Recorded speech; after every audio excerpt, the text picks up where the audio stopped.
میں مولا آئیں گے. بھائی بھائی کا مال کھاتا رہا, قبر میں مولا آئیں گے. بھائی بیٹا باپ کی نافرمانی کرتا رہا, قبر میں مولا آئیں گے. بھائی سب یہ اسی کا ہی کہہ رہے ہیں نا جملہ, قبر میں مولا آئیں گے, گھبرانے کی کیا ضرورت ہے. بھائی آپ نہیں, خود علی ابن ابی طالب نے کہہ دیا, یا ہارو ہمدان میں یمت یرنی, اے حارث ہمدانی جو بھی مرتا ہے علی کی زیارت کرتا ہے. علی نے خود کہہ دیا. اچھا سنیے گا, لطف آئے گا آپ کو. علی نے کہہ دیا یا ہارو ہمدان میں یمت یرنی, جو بھی مرتا ہے علی کی زیارت کرتا ہے. ایک صاحب تھے جو ہمارے مزاج کے تھے, قبلہ ایک صاحب ہمارے مزاج کے تھے. مولا قبر میں آئیں گے, گھبرانے کی کیا ضرورت ہے. حارث کے ساتھ چلے, کندھے پہ ہاتھ رکھا, کہنے لگے بھائی حارث, علی نے کہہ دیا ہے میں قبر میں آؤں گا, میری زیارت کرتا ہے, گھبرانے کی کیا ضرورت ہے. خدا کی قسم جملہ پہنچ گیا نا تو آپ کا دل آپ کی زبان پر آ جائے گا کہ بھائی حارث گھبرانے کی کیا ضرورت ہے, قبر میں مولا آئیں گے. حارث نے مسکرا کر جواب دیا, سچ کہتا ہے مولا قبر میں آئیں گے, سچ کہتا ہے مولا کی نگاہیں ہمارے چہرے کی طرف ہوگی, سچ کہتا ہے مولا ہمارا چہرہ دیکھ رہے ہوں گے, مگر کیا تو اس قابل ہے جب مولا قبر میں آئے تو اپنا چہرہ اپنے مولا کو دکھا سکے. سلامت مولا زندگیاں کرے. کیا تو اس قابل ہے جب تیرا مولا قبر میں آئے تو اپنا چہرہ مولا کو دکھا سکے. میں جملہ کہتا ہوں, خوش وہ ہو جس کی رفتار اچھی ہے, خوش وہ ہو جس کا کردار اچھا ہے, خوش وہ ہو جس کی گفتار اچھی ہے, خوش وہ ہو جس کا معیار اچھا ہے, خوش وہ ہو جس کا مزاج اچھا ہے, خوش وہ ہو جس کے ذوق اچھے ہیں, خوش وہ ہو جس کے شوق اچھے ہیں, جس کا کردار اچھا. میں کون خوش ہے؟ حارث ہمدانی خوش ہے. یہ وہ حارث ہے جو نماز نہیں چھوڑتا, جھوٹ نہیں بولتا, حق کسی کا کھاتا نہیں ہے, کسی کو اذیت پہنچاتا نہیں ہے, اپنے گھر میں قرآن کے جلسے کیا کرتا ہے, آل محمد کے فرامین پیش کیا کرتا ہے. سنیے گا, لطف آئے گا جملہ. آل محمد کے فرامین پیش کیا کرتا ہے, لوگوں سے کہتا ہے علی کے راستے پہ چلو, علی کے راستے پہ عمل کرو, تاکہ جب بھی تمہیں کوئی دیکھے اس کی زبان سے برجستہ یہی جملہ نکلے, ارے جس علی کے غلام ایسے ہیں وہ علی امام کیسا. سبحان اللہ سبحان اللہ. جس علی کے غلام ایسے ہیں وہ علی امام کیسا. سنیے گا آخری بات. خوش وہ ہو جس کا کردار اچھا ہے, رفتار اچھی ہے, گفتار اچھی ہے. مولا کائنات کے دور میں ایک شخص تھا چاہنے والا, دل میں عشق علی, زباں پہ ورد علی, مگر مولا کو دیکھا نہیں, کبھی نہیں دیکھا. الحمدللہ ہم نے بھی مولا کو نہیں دیکھا, لیکن دل کی آنکھوں سے علی کو دیکھا ہے. ہم نے دل کی آنکھوں سے, ہم نے بھی نہیں دیکھا مولا, اس نے بھی نہیں دیکھا تھا. اور یہ وہ وقت تھا جب مولا نے مدینے کے بعد کوفے کو پائے تخت بنایا. یہ پہاڑی پہ تھا, اس کو خبر دی جس علی کا تو ورد کرتا ہے, دم بھرتا ہے, وہ تیرا مولا کوفے میں آ گیا. اس نے جیسے ہی سنا تڑپ گیا, ننگے پیر بھوکا چلا, عشق علی میں تنہا تھا مگر ساتھ میں ولایت علی چلی, اکیلا تھا مگر عشق علی کے ساتھ چلا. پہنچا کوفہ, نصف رات تمام ہو گئی. اس نے سوچا مولا نماز فجر کے وقت آئیں گے تو زیارت کروں گا, چلا جاؤں گا, اس سے پہلے نماز شب پڑھ لیتا ہوں. مسجد میں پہنچا, نماز شروع کی, الفو الفو الفو الفو, اللہم اغفر لفلاں, اللہم اغفر لفلاں, اللہم اغفر لفلاں. یہ نماز پڑھ رہا تھا. اسی درمیان علی نے مسجد میں قدم رکھا.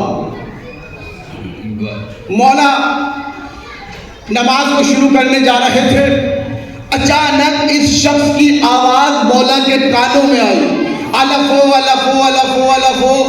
مولا نے اپنی نماز کو ٹھہرا دیا. اللہ اکبر. علی نے اپنی نماز کو ٹھہرا دیا, روک دیا, اور مولا اس کی نماز سننے لگے. یہ اپنے نماز میں مگن تھا. جیسے ہی اس کی نماز تمام ہوئی, علی نے کہا اے عبد خدا, اے شیخ, اے بوڑھے, اگر تیری نماز تمام ہو گئی ہے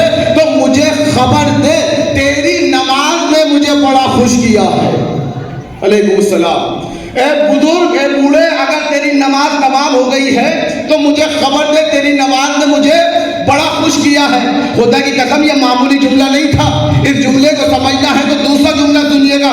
علی نے کہا تیری نماز نے مجھے بڑا خوش کیا ہے. یہ وہ علی کہہ رہا ہے جس کی نماز اللہ کو خوش کرتی ہے. ہائے ہائے ہائے، کیسے تم کا پڑھوں؟ یہ وہ علی کہہ رہا ہے جس کی نماز اللہ کو خوش کرتی ہے. تیری نماز تمام ہو گئی ہے تو مجھے خبر دے، تیری نماز نے مجھے بڑا خوش کیا ہے. میں یہاں تقریر کر رہا ہوں، ٹوٹے پھوٹے الفاظ ہے، بزرگان تشریف فرما ہے. اگر کوئی بھی کہہ دے یا میں امروہہ سے باہر خطاب مسلسل کرتا ہوں، وہاں کوئی پوچھ لیتا ہے، کوئی بچہ بھی آ کے قبلہ بڑی اچھی مجلس پڑھی، کہاں سے آپ کہاں کے رہنے والے، تعلق کیا ہے آپ کا؟ ایک بچہ بھی پوچھتا ہے نا تو میں سینہ جو چوڑا کر کے کہتا ہوں میرا خاندان فلاں ہے، میرا قبیلہ فلاں ہے، میرا شہر فلاں ہے، میرا محلہ فلاں ہے، میرے احباب فلاں ہے، فلاں مدرسے میں پڑھا، ایران میں اتنے سال رہا، ساری چیزیں اپنے بارے میں ایک سوال پر. یہ بڑی اچھی مجلس پڑھی، میں بچہ پوچھ رہا ہے تب میں اتنی فضیلت اپنی گنا دوں گا. ذرا سوچئے، مسجد کوفہ میں علی کہہ رہے ہیں تیری نماز نے مجھے بڑا خوش کیا. اپنا تعارف کرا، تو ہے کون؟ اس کو کہنا چاہیے تھا میرا قبیلہ فلاں ہے، میرا محلہ فلاں ہے، میری بستی فلاں ہے، میرا دریا فلاں ہے، میرا دادا فلاں ہے، میرا نانا فلاں ہے، میرا قبیلہ. اس دور میں قبیلوں کو فضیلتیں حاصل تھی، بڑھ کے کہنا چاہیے تھا فلاں قبیلے سے تعلق رکھتا ہوں. مگر جیسے ہی علی نے کہا اپنا تعلق کرا، تو ہے کون؟ اس نے وجد میں آ کر سینہ اٹھا کر کہا انا من شیعت علی ابن ابی طالب، میں ابو طالب کے لال علی کا شیعہ ہوں. وَاسْتَجِبْ دُعَانَا وَقْضِ حَاجَتَنَا یا ارحم الراحمین. سبحان اللہ.